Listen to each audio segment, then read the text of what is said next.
एक बार राजपुर गांव के अंदर एक हवाई जहाज काफी नीचे से उड़ती हुई जा रही थी। उसका संतुलन ठीक नहीं लग रहा था और वह जंगल के अंदर जाकर गिर गई। उसके पायलट की वहीं पर मौत हो गई और वह कंकाल में बदल गया। तभी वहां से एक तांत्रिक बाबा गुजर रहे थे। उन्होंने ये सब देखा और फिर अरे यह क्या लगता है, इस जंगल के अंदर यह एरोप्लेन क्रैश हो गई है और इसी का पायलट यहाँ पर कंकाल बनकर गिरा हुआ है। एक काम करता हूँ, अपनी तंत्र विद्या से इसे जिंदा कर देता हूँ और फिर मेरे दुश्मन के घर भेज दूंगा। फिर हरिओम को पता चलेगा कि मुझसे दुश्मनी कितनी भारी पड़ सकती है। चलो अभी इसे जिंदा करता हूँ और फिर भेजता हूँ हरिओम के घर। फिर तांत्रिक जी तंत्र विद्या चालू करते हैं और उस कंकाल में जान लाने की कोशिश करते हैं और इसी तंत्र मंत्र के जाप को करते हुए उन्हें रात हो जाती है और अचानक वह मुर्दा कंकाल उठ जाता है। अरे मैं तो एक कंकाल बन चुका हूँ, मैं वापस जिंदा कैसे हो गया? लगता है तांत्रिक जी आपने ही मुझे जिंदा किया है। आपका शुक्रिया जो आपने मुझे इस कंकाल रूप में भी फिर से जिंदा कर दिया।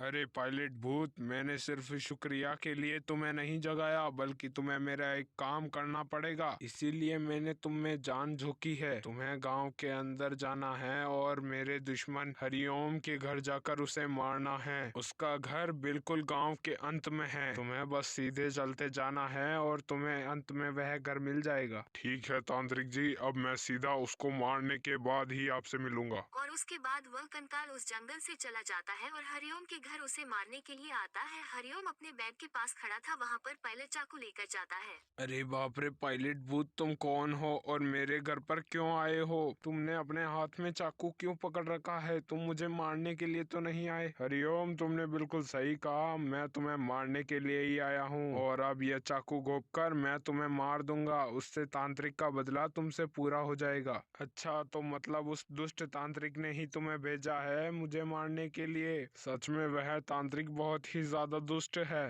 अरे मुझे मतलब नहीं कि वह दुष्ट है या फिर क्या है, मुझे तो उन्होंने कहा है कि तुम्हें मारे तो मैं मारूंगा। उसके बाद पायलट का भूत हरिओम को चाकू मार देता है और उसके मरने के बाद उसके घर से चला आता है। वह उसके घर से जा रहा होता है, तभी उस हरिओम की पत्नी दीप्ति उसे देख लेती है। वह घर के खंभे के पीछे खड़ी थी और वह ये सब देखकर समझ जाती है। अरे बाप रे, ये कंकाल भूत तो मेरे ही घर से निकला है। मतलब इसने मेरे पति हरिओम को मार दिया, क्योंकि इसके हाथ में चाकू भी है। मैं अभी यहाँ से भागती हूँ और गाँव के किसी आदमी को बुलाकर लाती हूँ। उसके बाद दीप्ति वहाँ से भागती है और किसी को बुलाने जा रही होती है, लेकिन तभी सामने से एक पंडित जी खड़े होते हैं और वह उसे रुकाते हैं और फिर पूछते हैं। अरे दीप्ति बेटी, कहाँ पर भागकर जा रही हो इतनी तेजी में? क्या हो गया मुझे बताओ, अगर मुझसे कोई प्रॉब्लम सॉल्व हो सकी तो मैं जरूर कर दूंगा। अरे पंडित जी, एक पायलट भूत ने मेरे पति को मार दिया। मैं सोच रही थी कि किसी को बुलाकर लाओ। अब आप ही दिख गए हो तो आप ही मेरी मदद कर दीजिए। क्या कह रही हो तुम? पायलट भूत ने तुम्हारे पति को मार दिया?